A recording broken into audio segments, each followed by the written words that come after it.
So students, see here, as I said just now, that today now I will start explaining from this concept, creating multiple threads. Okay, this is very easy. Okay, for this what you have to do is again revise the previous class concepts under multi-threading what I've explained. That is how to create a thread. What is a thread? Simple program is there. Then how to create thread? There are two ways. You can create thread by extending a thread class. Another one is by runnable interface. Same concept, same program. Only one change you have to do. That's it. That is I will explain over here. Simple. Okay, if you understand that, same thing is over here, nothing. Only few changes are there. That is, you can observe here, line number 26 till 28. That's it. That is only the change over here. Okay, students. So I'm not going to explain in detail, but because this is similar to that program only. Creating a thread using runnable interface. Over here, multiple threads is because of that heading. You have to do only here the change. Okay, please compare this program with the program which I have explained in the last classes. That is extending by extending thread class and by implementing runnable interface. Okay, only the change you have to do is over here. That is, instead of writing one constructor, instantiating one constructor, you have to write instantiation of three constructors. That is three new operators. Okay, that's it. So now I will only explain, I will only execute and I will show you. You all please observe the output over here. I'm compiling it. So this is compiled. Now I will run the program. Please observe here. I'm pressing enter. See. Here, please observe this. Okay. So what is happening over here? Over here, the execution starts from which class you all know, which is having main method. So it starts from multi-thread demo, that is at line number 24. In this 26, 27, 28 are the three instantiation you can see with three different parameters, 1, 2, and 3 that is. Okay, so all the three will give a call to the constructor of this new thread class over here. Okay, I need not explain all the things. Over here it will receive 1, then again 2, then again 3. Okay, 3 memories will be created. One with 1, one with 2, one with 3. So as you can see, there is a start method which is invoked on T object. It will call the run method immediately. So now after this, what is going to happen is you all can observe there will be 3 run methods invoked. That is, the first run method, the first one will be invoked by 1 parameter, then 2 parameter, then 3 parameter. Okay, I hope you all have understood this. So you can see because of this for loop, okay, this for loop will be executed. So that is this line number 15 will be executed 5 times because of the for loop. I equal to 5, I greater than 0, I minus minus. That is, it starts from 5, 4, 3, 2, 1. You all know this. Okay, so you can observe here the output 5, this 2, 3, 1, then 2, 3, 1. It can be 1, 2, 3, 2, 3, 1, 3, 2, 1, any order. You can see here. Over here, you see the order 2, 3, 1. Okay, but you see here, yeah, 2, 3, 1 only. But sometimes it can be 1, 2, 3 or whatever. Okay, don't get confused with that. As I said, any thread can be executed. Okay, in the order. So now, before that, what it is happening over here, you all can observe here. As I explained in the previous class also this. That is because of this 8th line. Okay. Why? Because 3 calls are from here. That is from this main class, 26, 27, 28 line. Okay, 3 calls will be given. Due to that, it is giving you the names also, 1, 2, and 3. So that's it, students. This is the program for the demonstration of creating multiple threads. Okay. Only the change what you have to do with the last class, what I've explained, how to create a thread using runnable interfaces over here. And the rest of the thing is same thing, same concept. Okay. I hope you all have understood this. Okay, students. I hope you all have understood that. Now, the next thing is there are 2 methods, is alive and join method. Okay, So I've already copied this program in my notepad also.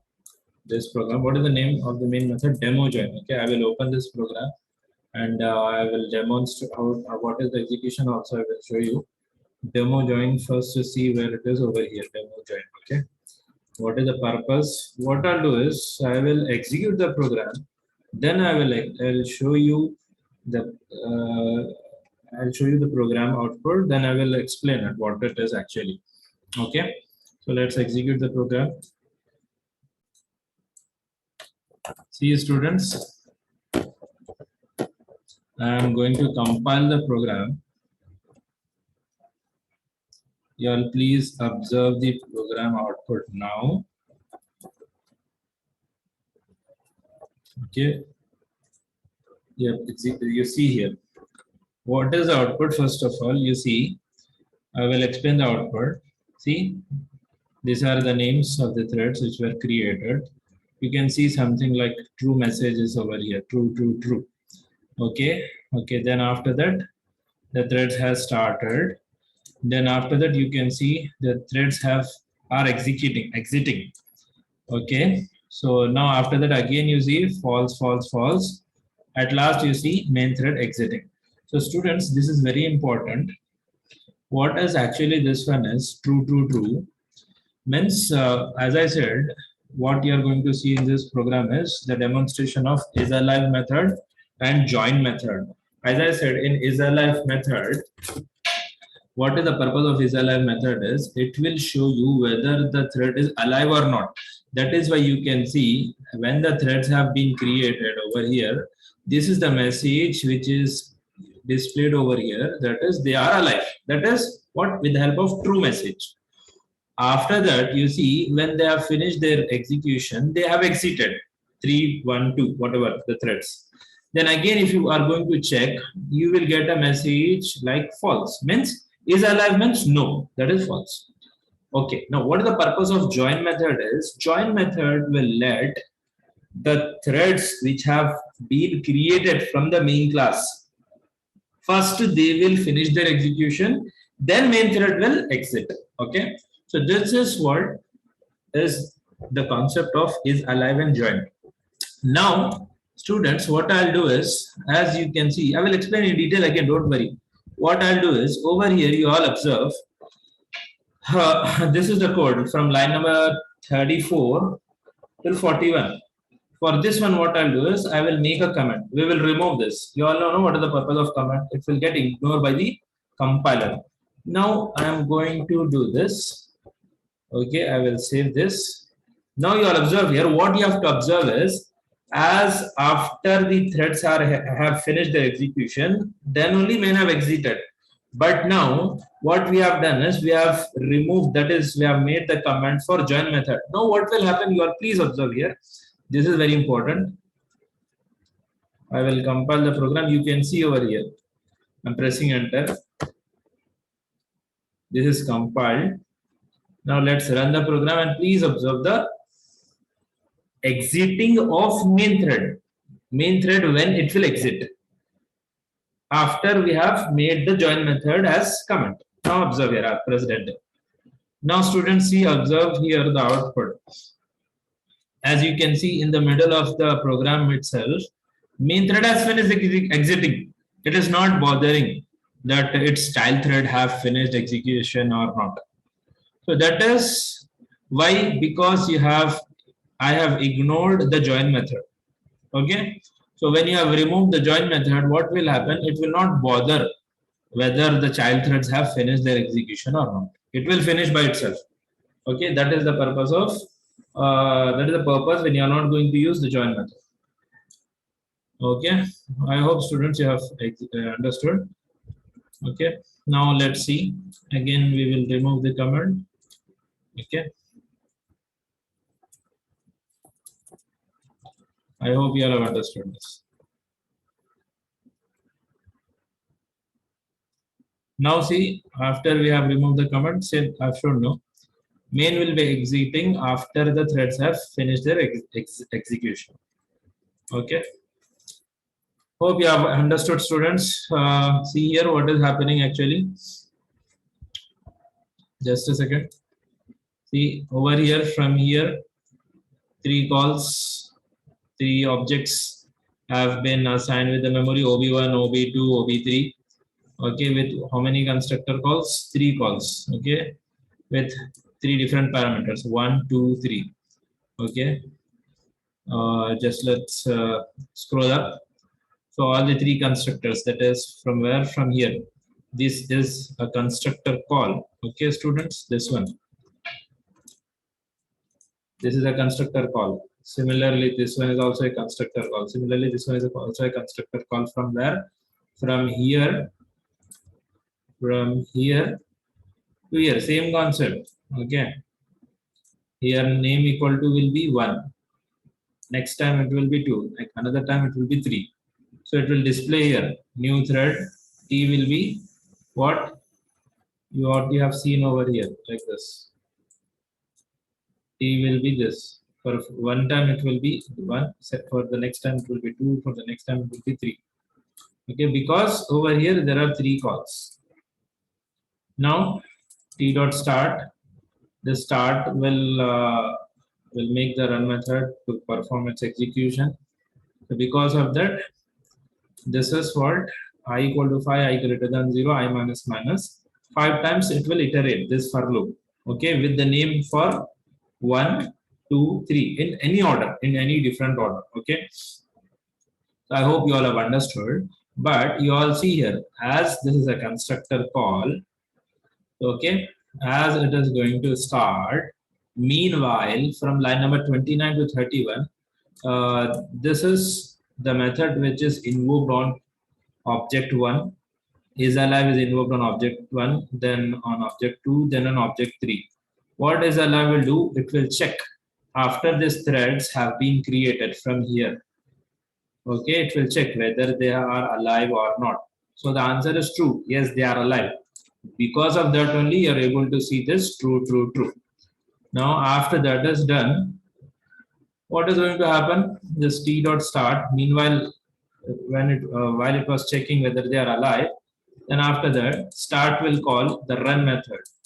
Okay, for object 1, object 2, object 3. Okay, then what will happen at this particular point? At this particular point, as there are 3 join methods which are invoked on object 1, object 2, and object 3, what will happen? It will what will happen over here is, what will happen over here is, this join method will make your main thread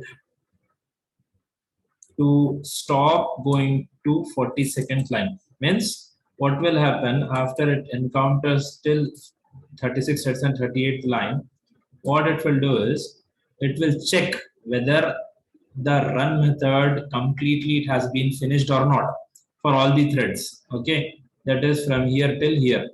So when this is going to be invoked, that is system.out.println name exiting. So for one time it will be 1 exiting, 2 exiting, 3 exiting. After that is finished, it will allow join, then will allow to join, then will allow to move to this lines 42, 43, 44. So you can see over here, after they have exited from where? From here. That is from here. After 21st line is done, then these 3 joins, what they will do is it will allow the control to go from 38th line to 42, 43, 44. Now it will check whether they are alive or not. Now they are false. They are not alive. They are finished. Why? Because they have exited. Okay, then at last, 45th line is there. What it is? It is the last line of code of main thread to finish the execution. So that is why you can see main thread exited. So I hope you all have understood, students, this concept. What is the purpose of isAlive and join? isAlive is a method which will check whether the thread is alive or not. Okay. After it is created, isAlive will give you true, the message. Why? Because it is created. After the thread has finished completely its execution, means the run method has been finished. Okay. After that, if you check, it will give false, means it is not alive.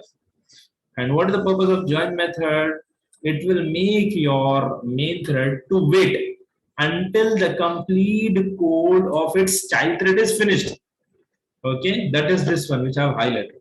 After this is finished, then the join will make the control to move to the next line of this main thread class. I hope you all have understood this.